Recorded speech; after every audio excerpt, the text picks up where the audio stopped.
It seems, for Christmas time, and after all of that preparation, the day comes and goes very quickly, doesn't it? And you wonder if you experienced what you should have experienced.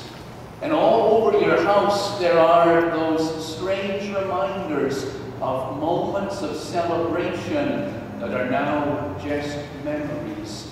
We're walking around our house foot deep in leftover pieces of Christmas wrapping, and I'm telling you, even though I was very, very strong and diligent with respect to my diet through Christmas, now everywhere I look there are open boxes of chocolates and cookies, and I hide those chocolates, and oh no, someone has hidden chocolates here in the pulpit.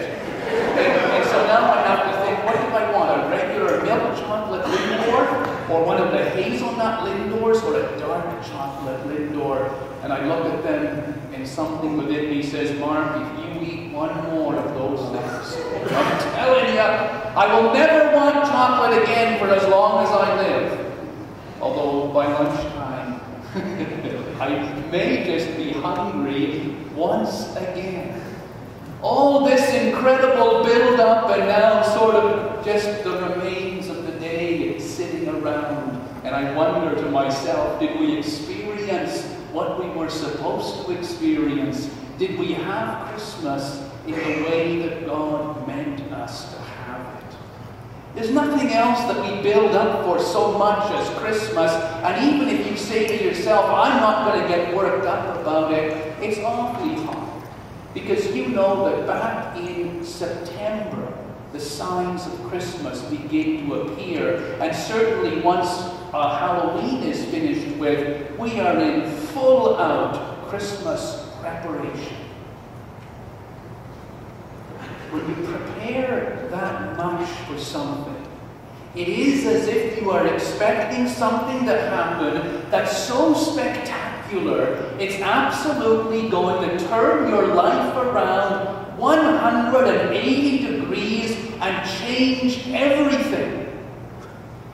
And so then this week comes and you're saying to yourself, did anything change?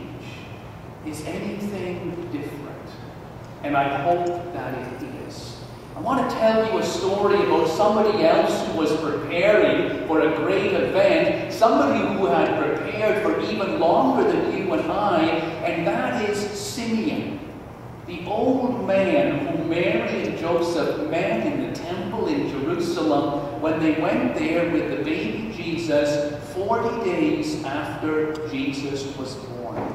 Let me first of all tell you why they went there and about the rituals they had to undertake in order to fulfill the requirements of Jewish law. There were 5 things that Mary and Joseph had to do with respect to the birth of that child. The first things were these. On the 8th day, the child had to be circumcised so that he bore the outward sign of the covenant with Moses.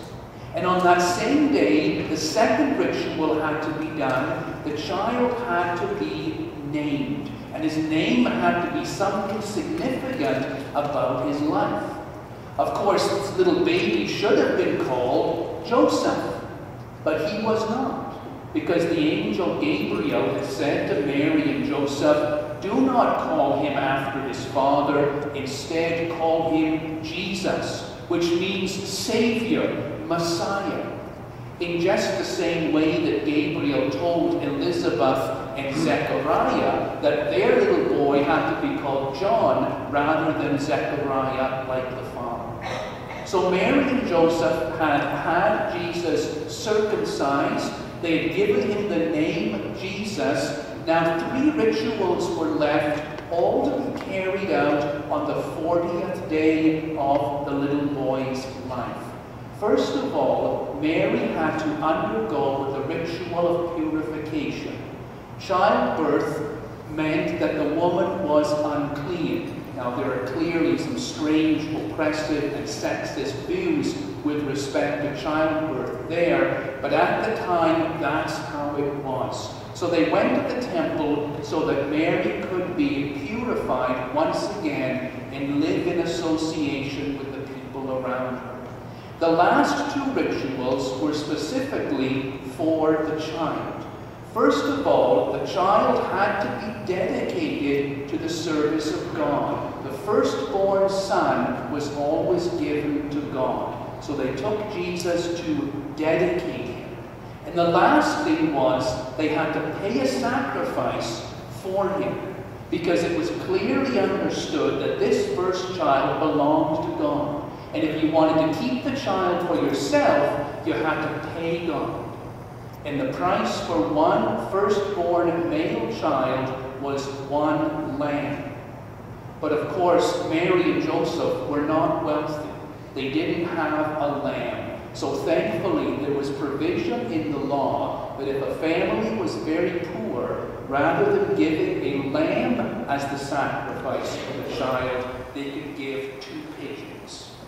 So that's what they paid God for the privilege of raising their son themselves. That's why they went to the temple in Jerusalem on the 40th day. And then this strange thing happens. They are going looking for a priest. But instead of finding a priest first off, what do they find but this strange old man? He's not a priest. He has no official capacity in the temple. He is just an old man, and the Spirit has said to him on this day, go up to the temple. And so Simeon went. We know he was good. He was faithful. He was upright. And in Luke it says he was waiting for the redemption of God.